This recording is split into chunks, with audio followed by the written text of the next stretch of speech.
Coming to you from Orange County, California, this is the JuggLife Podcast with Max Ada and Chad Wesley Smith.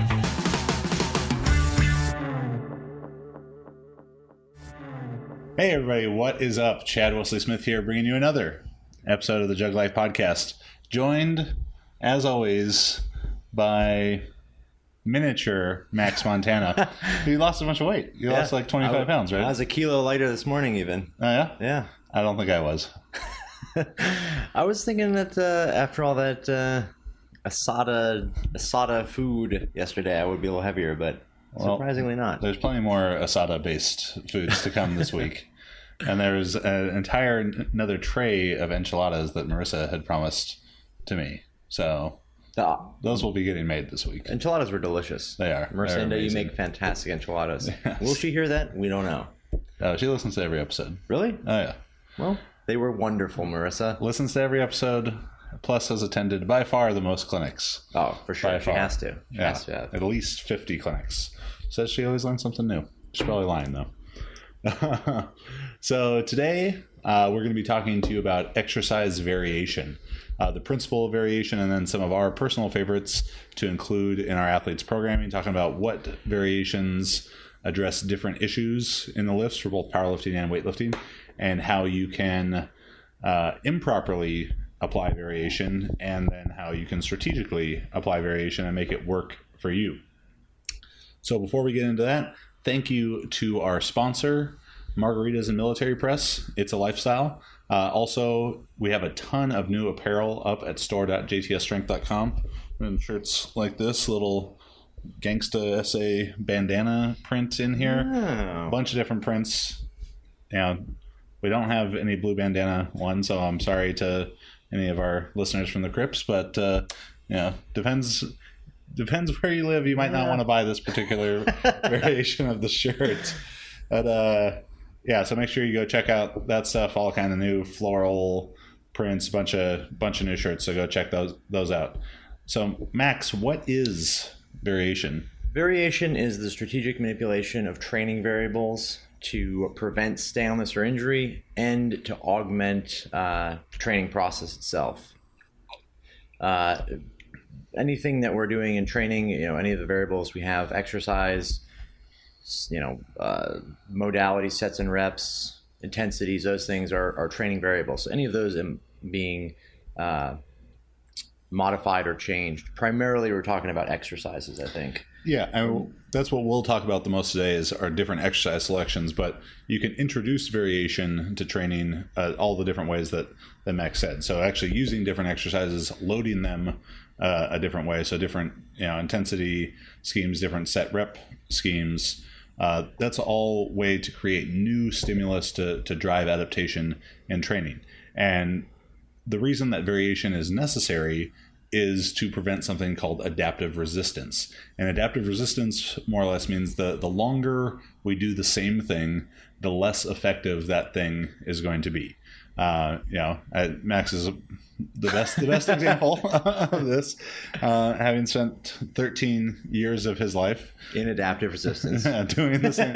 Well, not the first like 6 weeks were great. The first 6 weeks were amazing. Then it's just an uphill battle. So and that's whatever it is. If you just have a 5-year long hypertrophy training cycle and you never potentiate that with strength training or changes to the loading strategy, and you're just living in that 8, 10, 12 reps, the gains are going to come a lot slower. If you're just doing singles all the time, gains are going to start to slow down. Same exercise endlessly can slow down as well, but changing just the exercise within, you could stay in the same set rep intensity realms, but just change the exercise. You could be keeping the same exercise and manipulating the loading of it through changes in frequency, a lot of different things. But we're going to strategically use variation to avoid this idea of adaptive resistance. And where variation falls in importance is lower. If you've watched our series on scientific principles of strength training or read the book, the principle of variation is the fifth ranked principle out of 7. So is it valuable? Definitely. Is it important to use to have the most successful, most optimal training? Certainly. But being ranked 5th means that you can't violate overload, specificity overload, fatigue management, SRA, just for the sake of variation. I think that's a trap that a lot of people fall into. West side. As they too highly prioritize variation in the greater scheme, and in an effort to really fight off adaptive resistance, they end up violating something that's more important, called directed adaptation, which is basically, if I want to develop size, I need to train consistently for size for a while. If I want to develop skill in a particular lift, I need to train that particular lift for long enough to develop that skill, and then sort of the magic of great optimal programming is pushing the directed adaptation as long as you can before too much adaptive resistance comes up, and then making the switch of the exercise sort of right at that time as directed adaptation starts to tail off and adaptive resistance starts to trend up. That's when you make the switch. Yeah, something that's kind of an important caveat to that, the whole thing, is that what we're talking about a lot of times is optimal training, meaning getting the most out of what we put into something, getting the best results for the work that's put in. So while it is certainly possible to make progress, probably continually for a very long time, with completely disregarding variation, having just the same exercise, same set and ret scheme for a very long time, or even the opposite side of that, having a tremendous amount of variety, at the excess amount. It's probably possible to make progress that way, but what we're talking about a lot of times is in optimizing your training. So the training itself is efficient. The sum of the parts is greater than the whole. And so while it's like, yeah, you can find example here and there of people that have had success, far end of variation, the other end of variation. What we're talking about is how to optimize that and use that variable to the greatest degree to get the most out of your training, rather than just a program that works only because works basically in spite of itself. If that makes sense. So in today's episode, we're going to talk about, again, under application, over application, proper application of the principle of variation. I'm going to talk about some of my favorite variations for the squat, bench, and deadlift, and Max will address some of his favorite for the snatch, clean, and jerk. But before we get into all that, we're going to throw it to a strength history minute. Who's our guy today? Strength history minute today is Joe Doobie, 1969 world champion, and I believe the last male world champion and last male to set a world record in Olympic weightlifting. U.S. male. Doob, take it away. Do you think he listens to this? We're friends on Facebook. All right, yeah, I'm friends on Facebook. Yeah. I don't think I've met him once in person, but in passing, probably like a handshake. He shared the video about himself, the strength history minute about himself. Interesting. So he pays attention. Interesting. Do you think that when we cut, like in the Me, Myself, and Irene cut, where we could cut to the soft serve? All right. Joe Doobie, take it away. Joe Doobie is an athlete I learned about from a conversation with John Brose at 2014 U.S. Weightlifting Nationals. Brose basically ruined my day and the idea that I'm good at squats when he told me about Joe Doobie squatting 770 for 17. It's since been confirmed by Joe Doobie's son that it was actually only 710 for 17, still a monstrous feat of squatting, particularly when you consider that this was done in the late 60s or early 70s. At most, the supportive gear was a weightlifting belt and ace bandage knee wraps. Doobie is the last American to win a world weightlifting championship, having brought home gold in the super heavyweight class in 1969. Doobie was also a bronze medalist in the 68 Mexico City Olympics. He also crossed over and was 7th place at 1979 World's Strongest Man. During Doobie's competitive days, weightlifting consisted of the snatch, clean and jerk, and clean and press. He was the first American to hit a 1,300-pound 3-lift total, setting 12 American and 4 world records. His best lifts of 210 kilos in the clean and press and 166 kilos in the snatch, plus his 710 for 17 squat, make him an all-time great strength athlete. And we are back. Hopefully you learned something about Joe Doobie, one of the strongest squatters ever, one of the best American weightlifters ever. So now we want to get more into the principle of variation. First, talking about how it can be misapplied from an under application of variation. All right. And we'll call this the ADA special. All right. And it's doing the same thing all the time. So an under application of the principle of variation, doing the same thing all the time, regardless of what it is, basically. Always high intensity, always high volume, always a given exercise variation. And I think people will latch on to the idea of specificity, or they'll look at what some incredibly successful lifters have done, whether it's Bulgarian training, whether it's Milanichev, Ilya Ilyin, these people are doing highly specialized programs or specific programs, and think, well, they're the strongest in the world, that's what I want to do too, and that's all I'm going to do. Specificity is principle number one, so that's all I care about is most specific all the time, 1 rep max competition exercise, just over and over and over again. And where you run into the problems, as we said, is this idea of adaptive resistance. The longer you do the same thing, the less benefit it's going to yield for you, as well as running into staleness from a mental standpoint. I've had issues with this myself, where I do pretty optimal powerlifting training, which tends to be boring, and maybe it's not truly optimal if it's too boring and I can't stick with the program. But having times, particularly post competition, times of much more general type of training to keep athletes more engaged mentally, and having fun with what they're doing, and an amazing thing to think that you might want to have fun with what you're doing.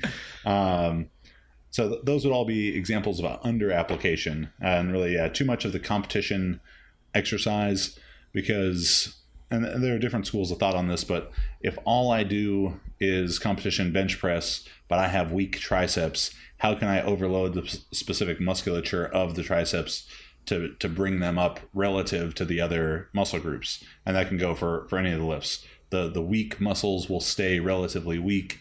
It might all get stronger. The lift can still go up, but maybe not as fast as taking some time to use a strategic variation, like close grip for the bench press, or front squat if you're lacking quad strength or something. But in the context of the ADA rule, under application of variation, recap for the people your illustrious history. From day one of my initial start with my first coach in weightlifting until, let's say, day one, year one, to day, year 13, 12, 13.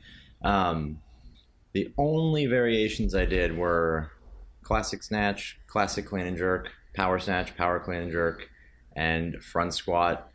Towards the later half was back squat, but all for single repetitions. The occasional variation of a set of like 3 or 5 or whatever, but never actually programmed, and never enough to actually elicit much adaptation.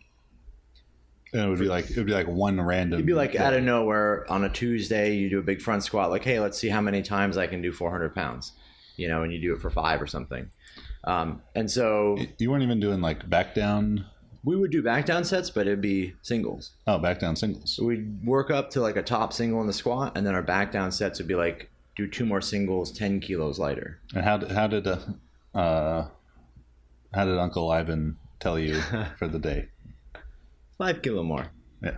5 kilo more. Front squat to maximum. The maximum. Oh yeah. The maximum. That's every day. Every day. Every day. 2 or 3 times a day, and really just one slice of the pie, of the variation pie that we use. Total specificity for all singles, all maximum intensity, only the competitive exercises and the closest variations. It's also, we call that the pinky and the brain program. Yeah, what are we going to do tonight? The same thing we do every night, Pinky. Try to take over the world. Yeah. Try to maximum every day. Try to maximum. And so that was the bulk of my training, really. And I think people have a misconception, and it's not a bad thing to think. It's probably better from an actual training standpoint, but this is certainly not something that Abjayev would have prescribed. There was not relative maximums. There was not max for the day. No. It was absolute. Yeah. To the heaviest possible intensity. I remember one time asking him, on Sundays, you would just have a light session, meaning you really didn't train. You just went to the gym and did something. And we're asking one of the lifters, what are we supposed to do? He said, oh, just warm up. I said, well, how heavy is that? He said, well, what's your best front squat? And I said, well, it's like 230 right now. And he asked Abajev, and he spoke in Bulgarian, 2 minutes of speaking and then a one-word answer was anything up to 220. That's a warm-up. So anything up to almost maximum, anything up to maximum is a warm-up.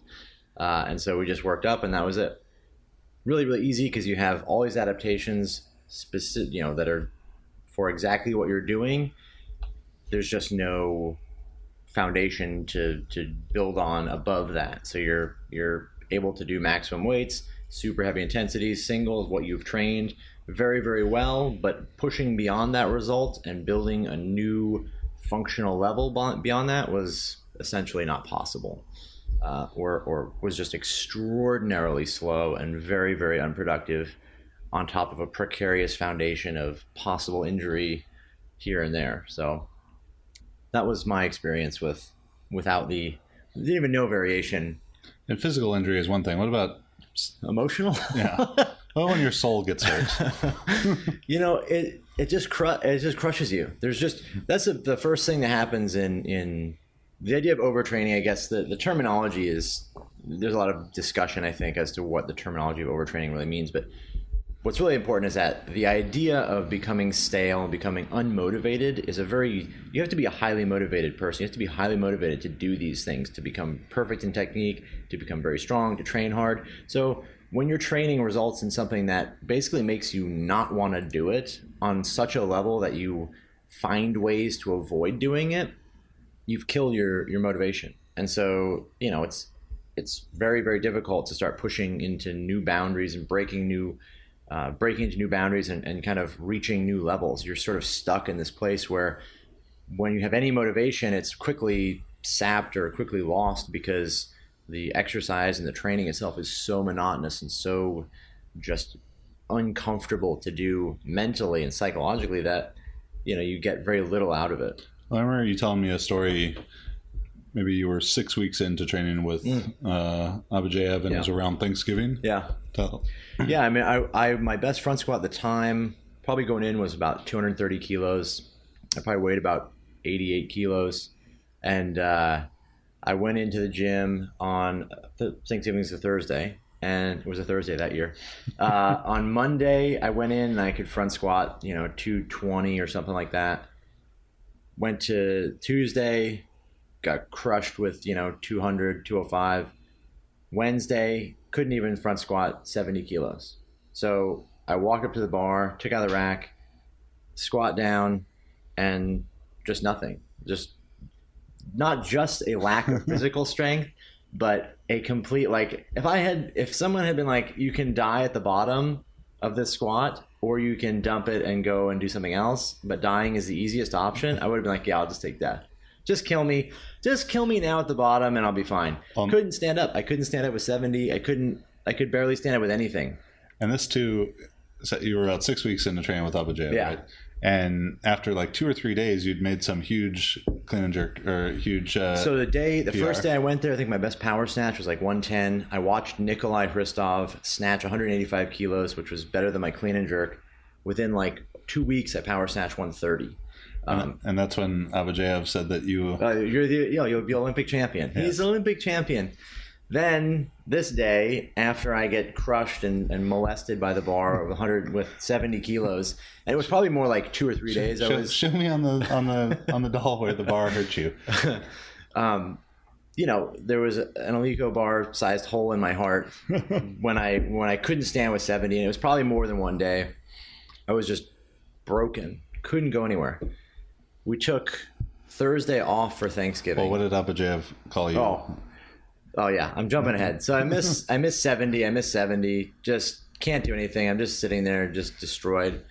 And this is imagine 6 weeks of just hammering. You're king shit every day in the gym.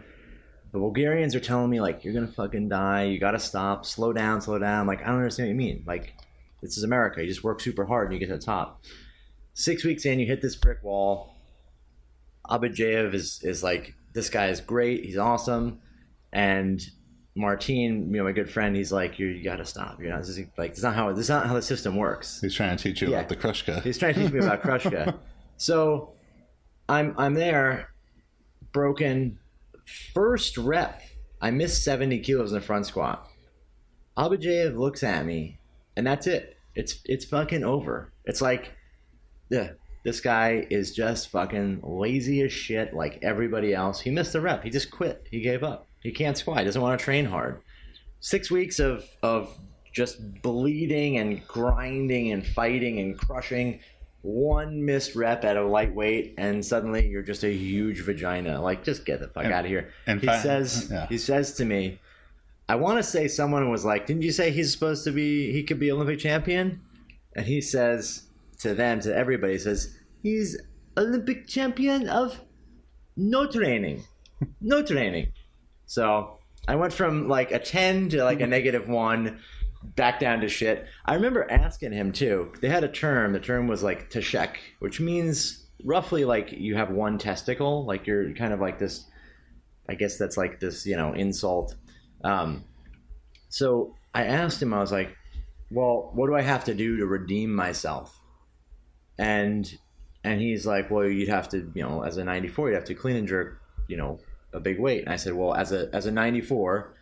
How much do I have to clean and jerk to not be, to be like not garbage in your eyes? Shit you not, he sat there for about 5 seconds. 245. I was like, 245? Are you serious?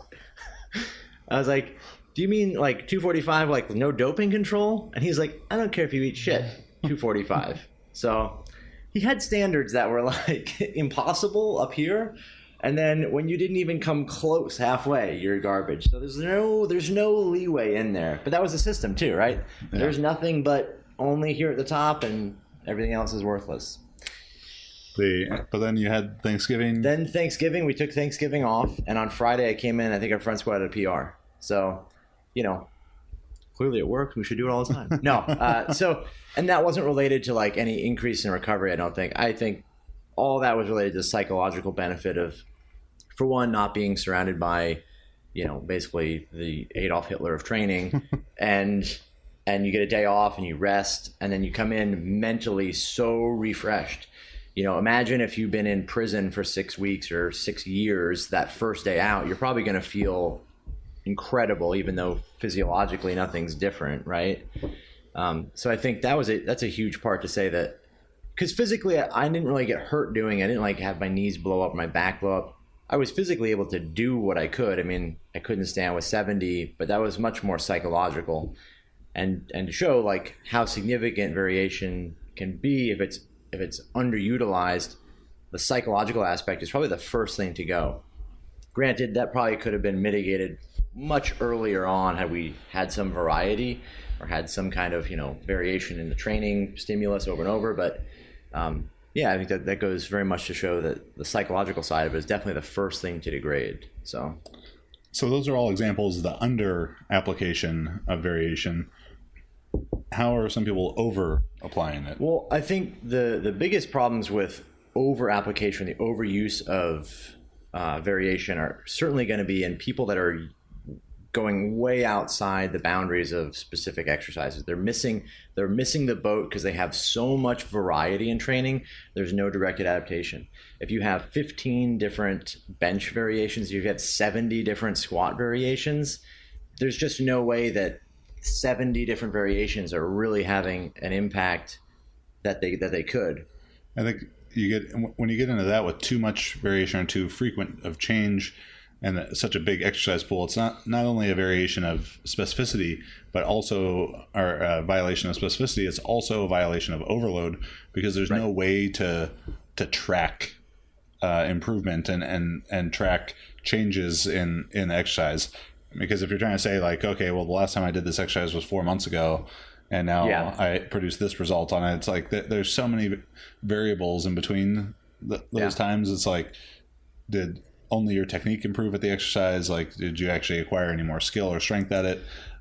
I think, one thing that I think is kind of interesting, this is just my personal observation is that, especially with variation is one of these things that kind of holds on to this urban legend of the idea that, on one extreme, if you don't change up your routine, bro, then you're gonna, not make any progress. Muscle confusion versus the, snatching from the blocks is a trick lift. Doesn't really count.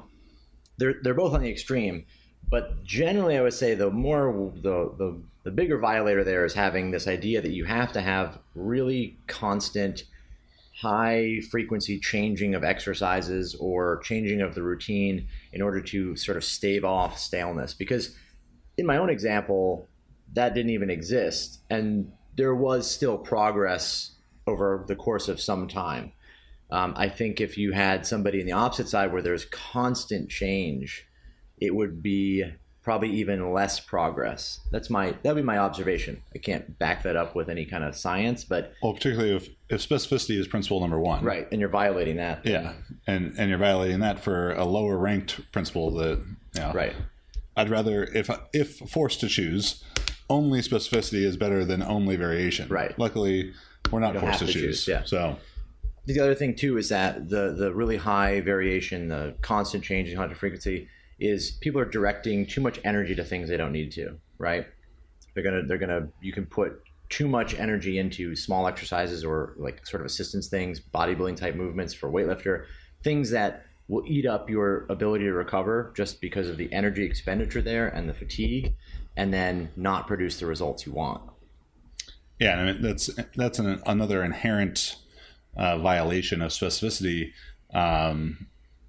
Doing more volume of accessory exercises than primary exercise, that not only is going to violate specificity by making the program as a whole less specific, because of course accessory exercises are less specific than primary exercises, but it's also probably going to violate overload, the number 2 ranked principle, because accessory exercises can't be loaded as intensely. You can't dumbbell bench your way to a 500-pound bench press. Yeah, like that stuff has to be, it's the icing on the cake. And So anyone who trains really hard knows that pain can definitely be a part of the process.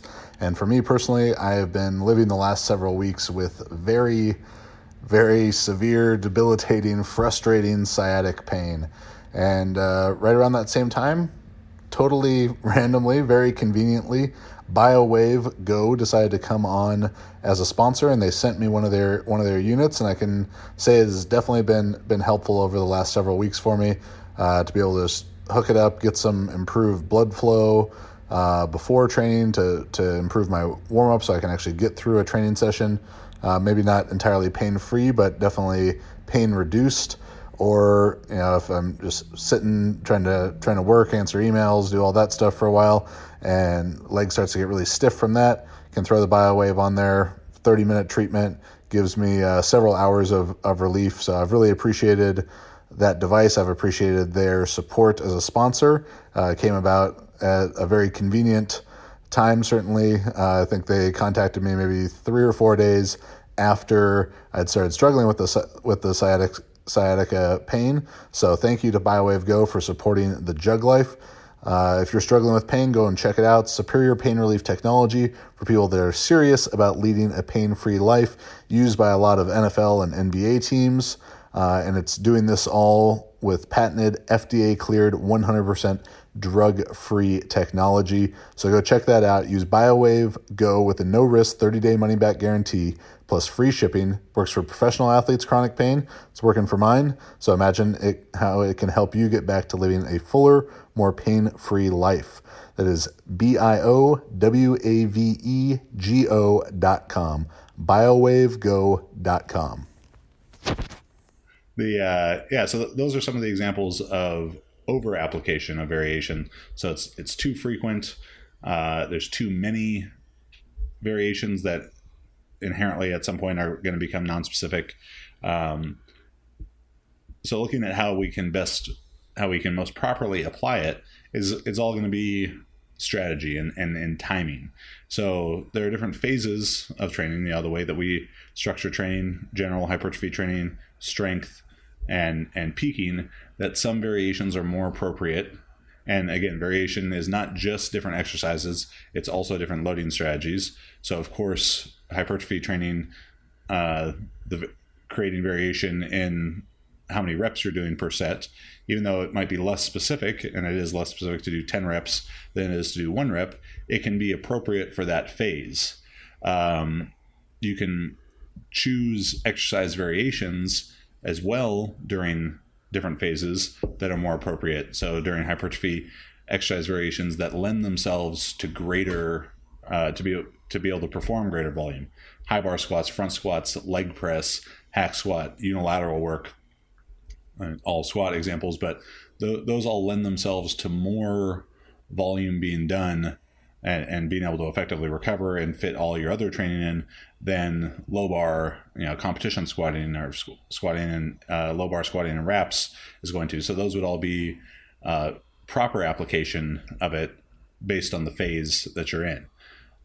Even for weightlifting, if you're in the general phase and you're pushing general exercise like the squat harder, it may become appropriate and strategic at that point to do more lifts from blocks, right?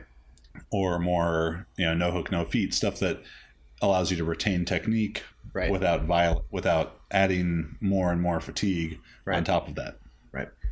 I think the one thing too in variation, it's we're talking about the proper application is what are the adaptations where the training is directed at. So if we're variation in the sense that in your hypertrophy phase, if you're doing near maximum or maximum single repetitions in the deadlift or the back squat or something, that's a variation of, while it may be specific, the exercise itself is specific to your sport, it's not, the adaptations you're going to get from that are not directed towards hypertrophy as much as something like sets of 10 or rep maxes and things. So it's important to understand that within the phase, it's important that your exercise variation does not violate specificity, right?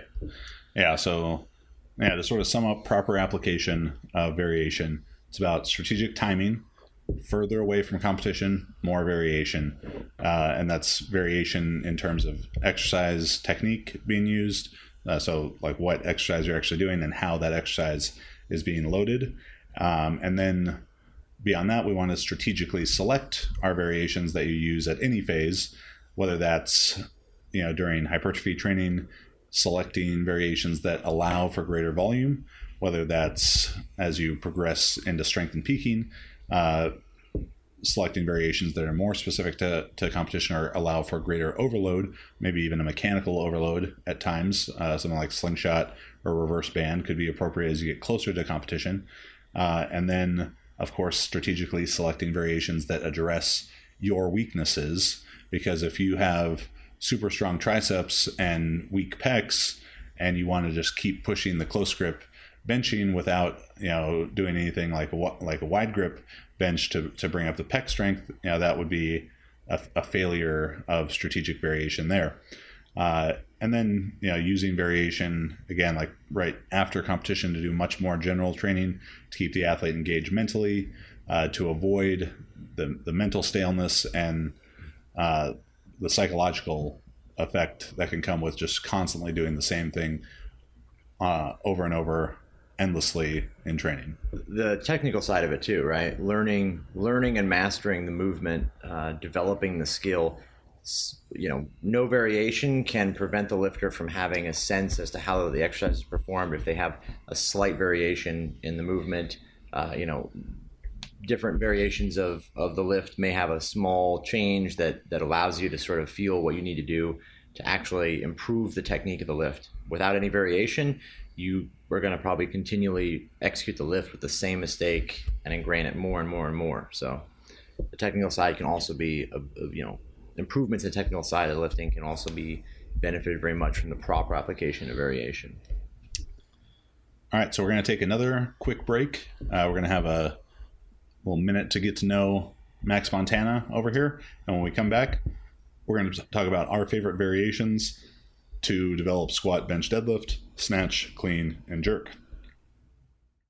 My dad kept the video rental business going. my brother worked for him. My brother's older than me. I worked for him. Neither of my sisters worked for him, but he had adult video section in the video store, and it's just there's some strange shit that goes on. People renting movies, like you get people renting like adult films and Mary-Kate and Ashley Olsen movies at the same time. Like it was weird. There was some cool times. I mean, he had the video store until 2012 before he sold it to some lady who I guess thought it was a good idea to buy a video store in 2012. We worked for him. My brother worked for him. I think I got kind of excited by the idea of like working for yourself, watching my dad do that, like watching my dad kind of, run his own business, and he worked for himself. He did what he wanted, and kind of was in charge of his own life. And I think that inspired me a lot. When I was older, to sort of get out of working, I really hated working for people. Like I didn't enjoy it. I didn't like the whole, 9 to 5, show up and get a paycheck thing. And that obviously led me into owning a gym later, from weightlifting and from the idea of like kind of owning my own gym or owning my own business and working for myself.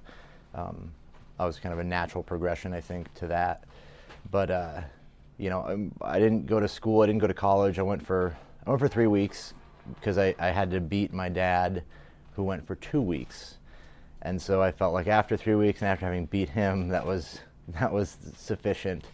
So I'm kind of a competitive person. So I always feel like it was important to one up somebody. All right, so we've talked about what variation is. We've talked about how to properly apply it, how it can be misapplied, either over or under application. Now let's get into some practical examples of what our favorite exercise variations are to develop these different lifts. And again, there's so much context that would really have to go into this for us to be able to tell you, the viewer, what your best exercise variation is. So in this, we'll try and give some context around why this is our favorite variation or why it's a good variation. And if you can try and understand the principles and the reasoning behind that, you may be able to say, well, even though they think this exercise is great, the reasons they gave don't really apply to me, but I could see how, where I'm lacking and things could be useful for some other variation. So make sure you keep that in mind as we're going through these. For the squat, probably the exercise variation that I prescribe to the most people that seems to be really beneficial is the belt squat. And we've talked at length before about differences in lifters who have strong legs and a weak back, or strong back and weak legs. And the belt squat is going to be great for the latter group there, the strong back and weak legs, because it's going to put all the stress on the quads and absence of loading for the back. It can be trained for really high volumes. As you're training it, you want to make sure, maybe even overemphasizing the weight towards the front of the foot, so all the stress is going into the quads, because that's the point of the movement, is developing the quads. So don't sit back into a belt squat. And if you're using a belt and loading pin, it would be really challenging to do that. But certainly with some of the machines, when you have like a handle in front of you, it could lend itself to really sitting back.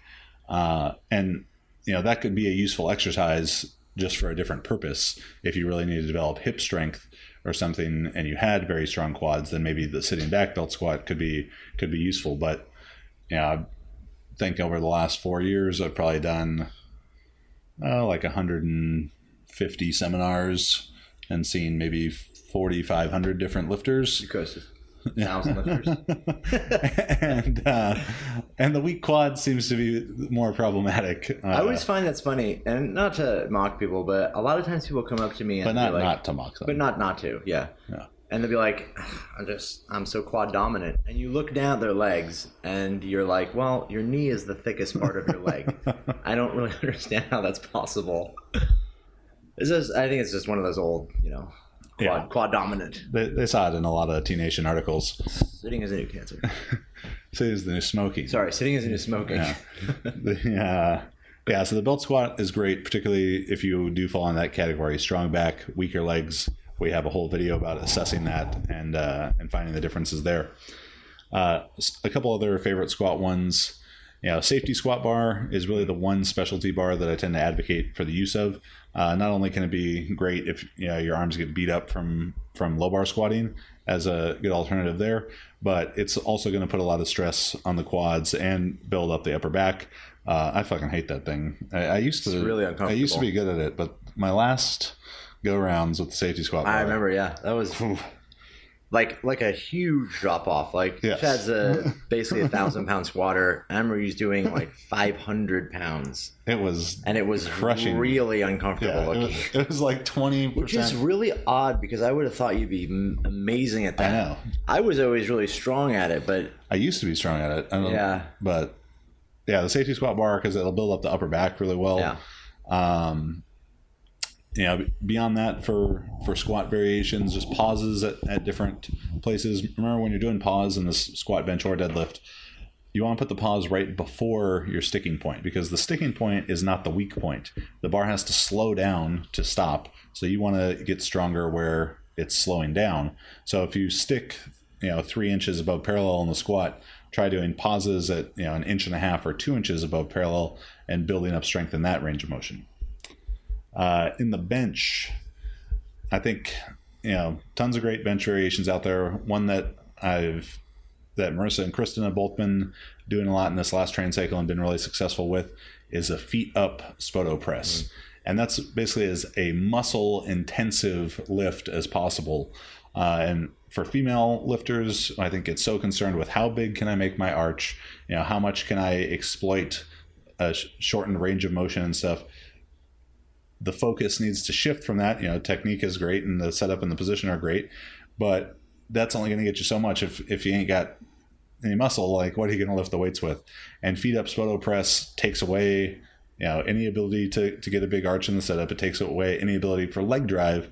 So if you got no leverage from the setup and you got no leg drive, it's like then you have to use your muscles to lift it. If you're wondering on a tutorial on how to do a feet up spoto press, go to any high school weight room and ask the weightlifting or gym coach, the PE teacher, how to bench press. Yeah. It's a great variation though. Yeah. And the feet up stuff we had to do with Marissa because she was having some piriformis SI issues after Worlds.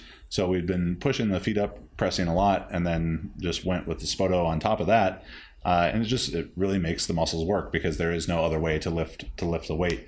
And that's going to be, a great exercise for hypertrophy. It's not going to be something that you're maxing out on. You're doing 1 or 2 or 3 rep maxes on because it's just not a variation that would be strategic for, big overload, but it is great for a lot of volume. It's great to put a lot of stress on those muscles of the bench press. Other bench variations that we really like, close grip is going to be great for almost everyone to build the lockout. Be mindful, especially if you have very long arms, of what position your shoulder may get into when the bar comes all the way to your chest. If your shoulder's kind of popping forward and you're losing that scapular retraction and control, doing a close grip to a 1 board or a 2 board may be appropriate for you there. And then I think wide grip pressing variations, as long as your shoulders can stay healthy with that, that's going to be probably most effective to build up the pec strength. And the bench press at its core is a pec exercise. A pec exercise, then a shoulder, and then a tricep exercise. It's definitely not a back exercise. And you know how I know that is I went to 24 Hour Fitness and they had the little diagrams, and the pecs were shaded in the darkest. Red, Yeah, and those were made by scientists. It would be false advertising, so it would be illegal for them to put it on there. Yeah, and those are made by scientists, so that the pecs, those are going to drive big bench presses. So wide grip is great for that, but make your muscles work. Feet up spoto press, feet up all different kind of variations at the right time, farther away from the meat, and then as you get closer and closer, you get more specific. You have to put more weight on the bar, and then getting your right setup and your technique down is paramount. Of course, technical prowess and peaking. And then finally for the deadlift, the box deadlift, far and away, box deadlift vert pull is been the number one thing to improve my deadlift, clients' deadlifts. We have a big tutorial about this that I'll try and remember to link somewhere in this video. But is it just an RDL? Yes and no. I've done a ton of RDLs and I've done a ton of box deadlifts, and the box deadlifts were usually with 50 to 100 pounds less than the RDLs, but I felt them way more. The strictness of the box deadlift is significant, because an RDL, I mean, when you think about if your knee shifts forward, and from weightlifting, seeing that if your knee shifts forward a tiny bit, the pressure of even an almost imperceptible amount. A shift in body weight in the foot, it suddenly changes the exercise. The RDL, the box RDL, is superior in that it makes the exercise way more strict, and I think probably localizes the pressure a lot more. Yeah, and it allows you to get more out of the exercise with less weight. Yeah. And that's going to be a great thing, because it is a variation. It is a little bit less specific. You don't need to add needless fatigue through going heavier and heavier, thinking that you're doing RDLs and you're really just doing more deadlifts at that point. Yeah, which is probably one of the most ineffective exercises, like deadlifts from the top down. Yeah, touch and go. So what about for the snatch? What are your... For weightlifting, for the snatch, the number one variation for me is going to be like no hook, no feet. So without a hook grip, without the movement of the feet. Biggest reason for this is that it's really, really similar to the snatch, which is a very technical movement, but it forces a condition that makes it harder to have errors in the trajectory of the bar. So if you can't move your feet and you can't use a hook grip, the lack of the moving feet forces you to have to pull and keep the bar over the area of base. You can't be 3 inches forward because you're not going to move your feet to get under it. I think your brain can sense this and adjust for things. The lack of a hook grip prevents you from making contact in the hip that's so aggressive and so horizontal that the bar pops out and moves forward, again preventing you from jumping forward or leaving the bar out in front of you. Having a hook grip on the bar allows you to make more aggressive contact, because you can overcome the inertia of actually connecting with the bar. Without a hook grip, your brain again can sense this, and you have to basically sort of mute that extension or mute that force, that horizontal force into the bar, and translate it to be a much more vertical movement. The other variations I think that are really good are going to be something like snatch with a pause at the knee, because it does a great job of reinforcing the position at the knee, which is kind of the most critical position in terms of getting the bar into the right place before the second pull. Or hang snatches, because they do the same thing as pause snatches but allow you to load your back a little bit more. And then block snatches would be the last in that line, because block snatches are similar to those, but you can still kind of finagle your way around the position and get into a really good position that might not be something you can mimic from the ground.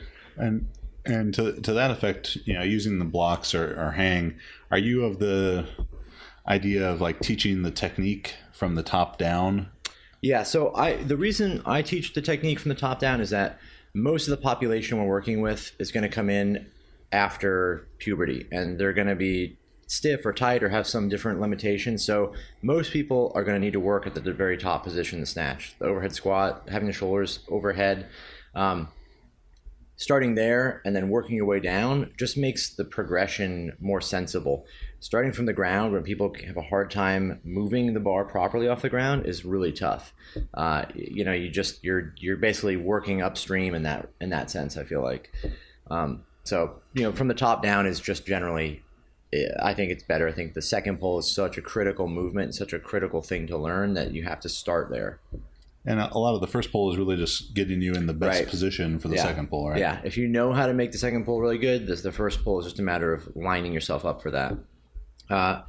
For the clean, I would say the biggest variation there is going to be from blocks. And just like in the snatch from blocks or whatever from the hang, if there's a potential to overload the exercise to actually exceed your best result from the floor from blocks, I think there's a big benefit to that for weightlifters, because unlike in powerlifting, where you might be able to actually do a half squat or a little bit higher squat with more weight, or do block pulls in the deadlift with more weight, you have a little bit of a sense to kind of overload. You can overload the exercise a little bit more mechanically. From the blocks, the confidence, the psychological aspect of succeeding with heavier weights from the blocks in the clean is a very, very positive impact on people. It also does a good job of increasing the rate of force development.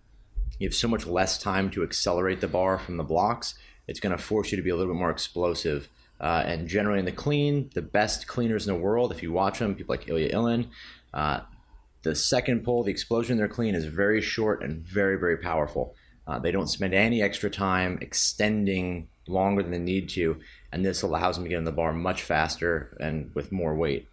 The other variations for the clean would be similar to the snatch, probably like a clean with a pause at the knee to reinforce that.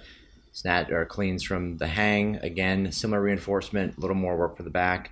And then really in the clean, a lot of it is just going to be the strength of the body. So the much more general exercises, increasing your back squat and your deadlift, and then increasing the strength of your low back and your legs in general. For the jerk, the number one exercise for us is going to be behind the neck jerk. Again, for a similar reason is that we can overload this. It does two really nice things. One, the bar starts in a little bit better place, so it's easier to get the bar back behind your head where it belongs, so your trajectory is going to improve. So you practice from behind the neck, you're more of those reps are going to be in the right place more often. That is going to transfer to being more skillful and having much better trajectory from the front. The other side of the coin there is that you can also overload it. Some people can do more from behind the neck in the jerk, and again, it's a really good psychological benefit to have done. These movements are ballistic, so it's a do or die thing, right? You either make it or you don't.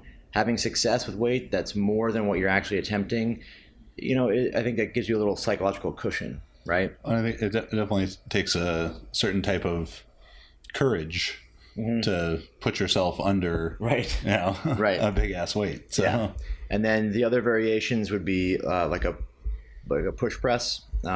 Big thing with the push press is that your trajectory has to improve. You can't push press the weight 2 inches in front of your face. You're just not going to be able to do it.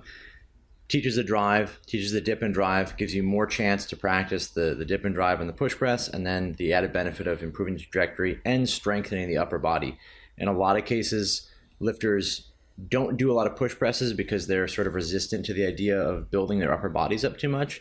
But in my experience, for most people, that's actually not an issue, especially women. I've never seen women where they increased their push press a lot and had really negative impacts on the actual jerk.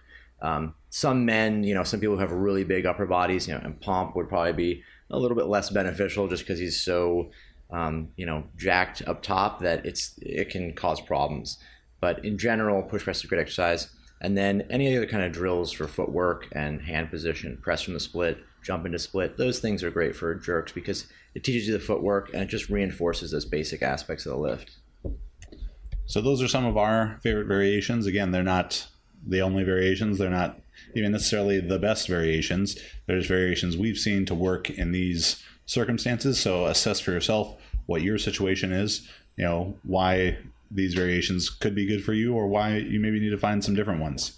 But that's a little bit, overview of exercise variation, how much is too much, how much is too little, and, trying to find that sweet spot of just the right amount of strategically used variation. So kind of wrapping up, if you enjoy the JuggLife podcast, we would love for you to go on iTunes, give us a 5-star review, write us a review like our man Ron the Lifter. This is a bit of a long review, but you can do it. Warning, listening to this podcast will result in a lengthy list of action and sports movies from the 70s and 80s. I think Ron's maybe even too young to know. Most of these are from the 80s or 90s. Yeah, I'm sorry. But we're not that old. That you need to watch or rewatch. Now that you've been warned, the JuggLife podcast is hosted by the Nitro Cold Brew Guzzling, Chad Wesley Smith and Max Montana Ada, whose bromance is greater than that of Dylan and Dutch's handshake. If you didn't get that reference, I don't know if this is the right podcast for you. This podcast comprises of about 30% movie quotes, 50% great info on periodization, nutrition, and training for weightlifting and powerlifting, and 20% jabs at Westside and Mark Ripito. I don't think we've jabbed at Mark Ripito. Oh, maybe 5 times total. That's good. That 50% on training, though, is full of quality content ensured by a consistent panel of notable guests. If you're a weightlifter or powerlifter looking to train smarter and harder, This podcast is highly recommended. This podcast is also sponsored by an ever-changing list of questionable lifestyles. So thank you, Ron, for that great review. We should probably maybe start giving these people who we read the reviews something. So, Ron, if you're listening, you can email me, chad@jtsstrength, and I'll send you a shirt or something. Ooh. Upcoming events. So, to reiterate, if you like the podcast, go on iTunes, give us a 5-star review, write us something funny. You might get something. Yeah, we'll read it, and maybe I'll send something. Yeah, maybe. You'll have to wait and find out. You have to write a great review. That is step one. Upcoming events. October 28th, I will be in Minneapolis doing a presentation on programming, program design for lifters of all levels, beginner, intermediate, advanced, male, female, big and small, and everything in between. So come check that out at the Movement Minneapolis. You can sign up for that at store.jtsstrength.com. On Wednesday, November 1st, and I'm going to announce this even though it's not 100% confirmed that we're doing it, but we will be in Park City for a little team training camp there in Park City in Salt Lake City. And we're going to do the JuggLife live-ish. Live audio, live studio audience. Yeah, filmed in front of a live studio audience, assuming that some of you show up, or we'll just be there by ourselves doing it as normal. And that will be at the Boneyard Saloon in Park City, like right off of the main drag there in Park City, where Team Juggernaut weightlifter Kaylin Pepito is a waitress. And if you don't want to come hang out with us, well, the food's great. Probably. Hopefully. Kaylin will be there. Q will be there. Yeah. A lot of strong lifters are there. Yeah. Chris Pomp will be there. Pomp, yeah. He's very muscly, and you can meet Rocco. Yeah. Pomp's mini Pomp. Yes. He's only, how old's Rocco now? 5 months? 5 months, man. He's Pomp, huge. Pomp always sends me pictures of him. He's like the hugest, muscliest baby and he'll be ever. like, look how ripped he is. Yeah. And you're like, oh, it's funny. Then you look and you're like, he does have abs. Yeah, he's pretty jacked baby. So that is Wednesday, November 1st. We'll give more details about that as the time approaches. But you can come, and it's basically, when I say a live episode, we'll do our little spiel, and then we'll take questions from the audience and just kind of hang out and drink beers. And you see Max get wasted. He might hurt himself again. Who knows? That's very possible. Can we get one of those like laugh tracks? We'll probably applause. Oh yeah, applause-o-meter. Maybe I could see Alyssa being like our Flavor Flav sort of and working the crowd for us. That would be cool. Yeah, she'll be out of control. Then on November 11th, Max will be doing a weightlifting clinic at Bay State Barbell, and we think that that's in... It's in Massachusetts. Yeah, good. Maybe Boston. That's not a good one. That was a bad Boston accent. Yeah, well, Yeah. But it's going to be... Edit that out. It's going to be fucking wicked cool seminar. There you go. Yeah. It's going to be a wicked, retarded, awesome seminar about snatch and clean and jack. Then from November 11th through the 19th, Marissa and I will be in Ireland doing seminars all over Dublin, Limerick, Belfast, some other places. To be honest, I don't even know where we're going. I'm just going to kind of show up, and our host is sort of going to take me from place to place. There's a town called Limerick? Yeah. There's got to be limericks about it. Like a man from Nantucket, so on, so on, so on.